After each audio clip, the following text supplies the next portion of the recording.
Hello student. Today we will study with the first part of the 12th chapter, motion. In this chapter we will study about motion and its type.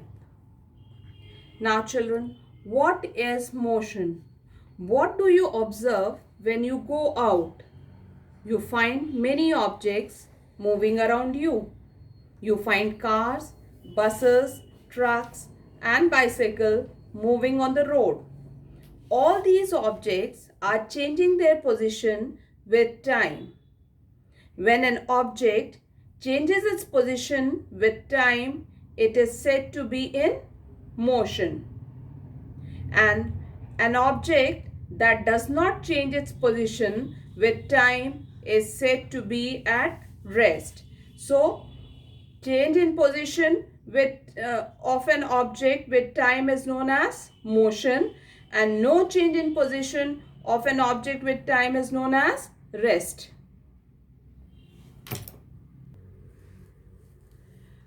Types of motion. The different types of motion around us can be categorized as follows: linear or rectilinear motion, curvilinear motion, rotational motion, circular motion, oscillatory motion, and periodic motion. Linear motion.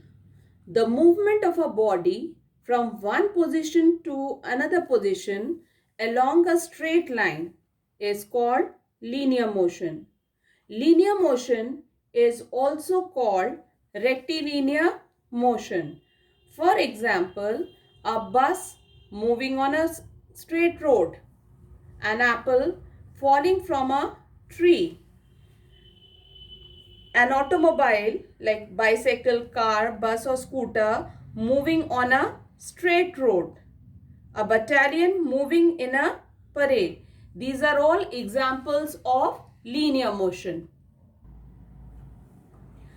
Curvilinear motion. An object is said to be in curvilinear if it changes direction in an irregular manner. For example, a train moving on a curved track. Okay? A butterfly flying in a garden, or movement of a hockey or football player in a playground. Next is circular motion. The motion in which a body moves in a circular manner in relation to its own axis or around a fixed center is called circular motion. In this motion, the object remains at the same distance from a fixed point, which is at the center of the path of the motion.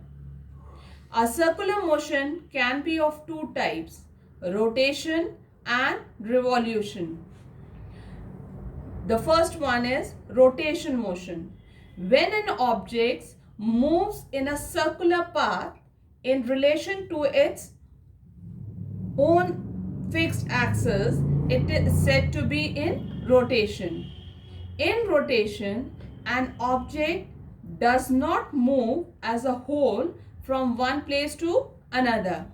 Like for example, the blades of a moving fan or the earth rotating on its axis. Next is revolution.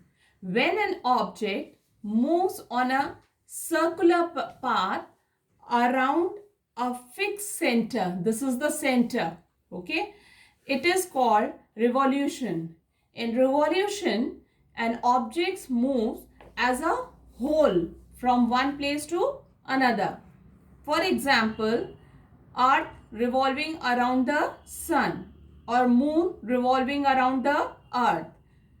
Like one more example, like children sitting on a merry-go-round. These are the examples of revolution. Oscillatory motion. When an object moves back and forth between 2 points along the same path, its motion is called oscillatory motion. For example, pendulum of a wall clock moving left and right. A child swinging back and forth in a swing. Okay, these are the examples of oscillatory motion. In oscillatory motion, the object repeats its motion after a regular interval of time. Now the next motion is periodic motion. The motion which repeats at a regular interval of time is called periodic motion. For example, rotatory motion of the earth. The rotation of the earth about its axis is repeated every 24 hours. So it is periodic. Revolution of the earth, okay, that takes 365 days, 365 1 upon 4 days to complete one revolution around the earth. So it is a periodic motion. And non-periodic motion, the motion in which things move suddenly without any regularity, is called non-periodic motion. For example, the earthquake or landslide, flood, these are all non-periodic motion. That's all for today. Thank you, children.